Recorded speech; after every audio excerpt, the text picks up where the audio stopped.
Bismillahirrahmanirrahim. Assalamualaikum warahmatullahi wabarakatuh. Selamat datang anak-anakku yang saya cintai dan saya banggakan di materi selanjutnya, yaitu materi pendidikan agama Islam berkenaan dengan iman atau beriman kepada kitab-kitab Allah. Beriman kepada kitab-kitab Allah, ada yang perlu kita ketahui, di antaranya apa itu iman. Apa itu kitab, apa itu Taurat, apa itu Zabur, apa itu Injil, dan apa itu Al-Quran. Kalau kita renungkan sejenak bahwa ada iman, ada kitab. Apa sih sebenarnya iman itu? Iman adalah percaya, yakin, dan diamalkan. Sedangkan kitab adalah buku. Nah, ketika kitab adalah buku, maka ada dua hal yang harus Anda tahu, yaitu kitab suci dan kitab PAI. Ketika itu kitab suci, maka kitab yang harus kita agungkan. Sedangkan kitab PAI adalah buku pelajaran yang dimana di dalamnya adalah pelajaran tentang agama Islam. Selanjutnya, kita tahu tentang hal yang harus kita tahu, bahwa iman kepada kitab-kitab Allah artinya apa sih? Inilah iman kepada kitab Allah. Beriman kepada kitab Allah adalah mempercayai dan meyakini sepenuh hati bahwa Allah Subhanahu wa Ta'ala telah menurunkan kitab-kitabnya kepada rasul-rasulnya yang berisi wahyu atau firman Allah untuk disampaikan dan diajarkan kepada umat-umatnya.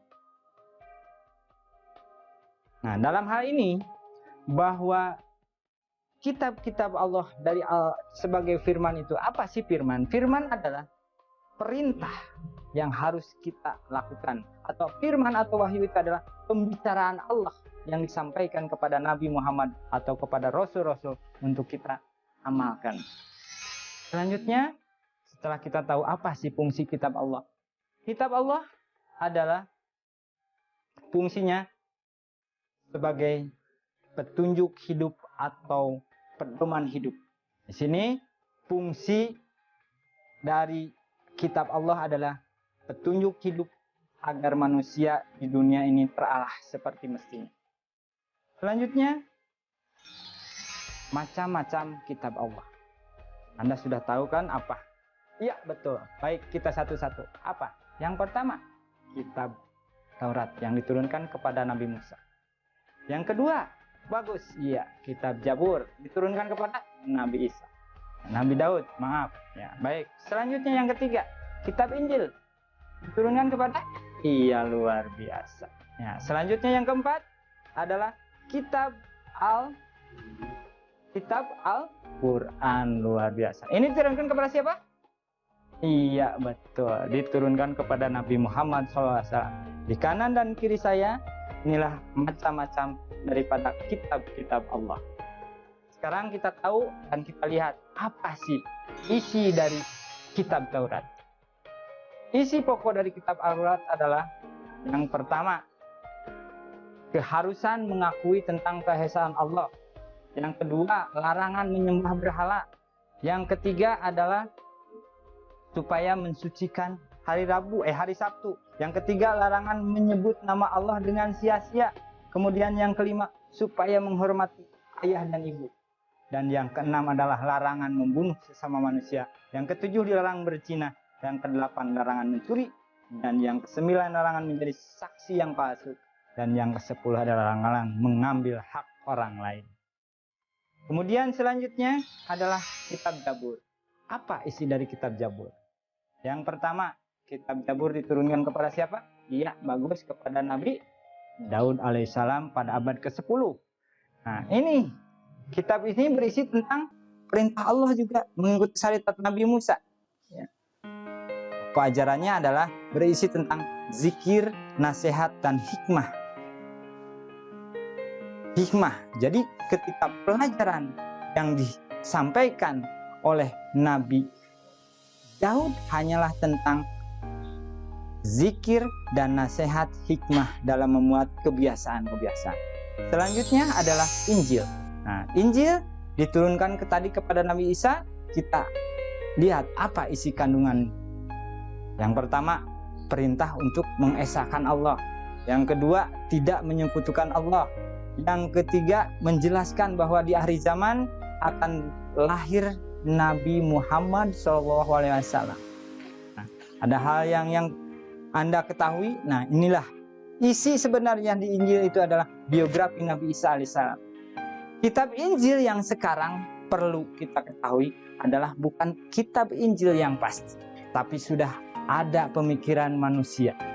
Siapakah yang dinamakan Injil baru? Inilah Injil baru. Injil baru yang disusun oleh pemimpin umat Nasrani.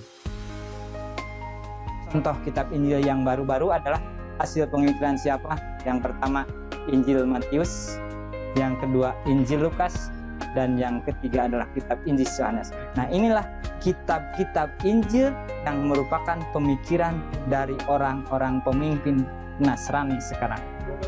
Selanjutnya adalah tentang kitab Al-Quran. Kitab Al-Quran adalah kitabnya umat Islam. Al-Quran diturunkan kepada Nabi Muhammad sekitar abad 6 Masehi. Kemudian Al-Quran diturunkan sebagai petunjuk hidup buat umat, bukan seperti kitab-kitab sebelumnya. Ketika kitab-kitab sebelumnya tadi ya, hanya untuk kaum-kaumnya. Tapi kalau Al-Quran adalah untuk semua umat. Selanjutnya, bahwa waktu diturunkannya Al-Quran adalah selama 22 tahun, 2 bulan, dan 2 hari. Al-Quran terdiri dari 30 juz, 144 surat, 6.666 ayat, 74.437 kalimat, dan 325.345 huruf. Waktu diturunkan disebut dengan waktu nuzulul Quran. Ya. Baik, selanjutnya wahyu pertama yang diturunkan oleh Allah kepada Nabi Muhammad adalah surat Al-Alaq 1-5. Ya. Terjadi pada 17 Ramadan ya, tahun 610. Dan ayat terakhir adalah diturunkan adalah Al-Maidah ayat 3 ya. Kemudian diturunkan pada bulan Zulhijjah tahun 10 Hijriah. Tuh anak-anakku, selanjutnya ada sesuatu yang harus diingat ya, bahwa isi pokok kandungan Al-Quran itu yang pertama akidah atau keimanan. Yang kedua adalah akhlak. Kemudian yang keempat adalah sejarah. Yang kelima adalah hukum-hukum. Yang keenam adalah janji dan ancaman. Yang ketujuh adalah ilmu pengetahuan. Itu mungkin anak-anakku yang bisa saya sampaikan. Kesimpulan dari semua ini adalah bahwa iman kepada kitab Allah adalah rukun iman yang ketiga. Kemudian yang kedua, iman kepada kitab Allah adalah meyakini dan membenarkan bahwa Allah Subhanahu wa Ta'ala telah menurunkan wahyu kepada para rasul yang termuat di dalam kitab-kitab yang 5. Dan selanjutnya, kitab Allah adalah sumber hukum daripada manusia atau pedoman hidup bagi semua umat. Namun ketika ada Zabur, Injil, Taurat, itu untuk kaum-kaum mereka, ketika Al-Quran untuk semuanya. Dan akhirnya saya ucapkan terima kasih kepada anak-anakku, mudah-mudahan bermanfaat. Insya Allah kita bertemu lagi. Assalamualaikum warahmatullahi wabarakatuh. Bye.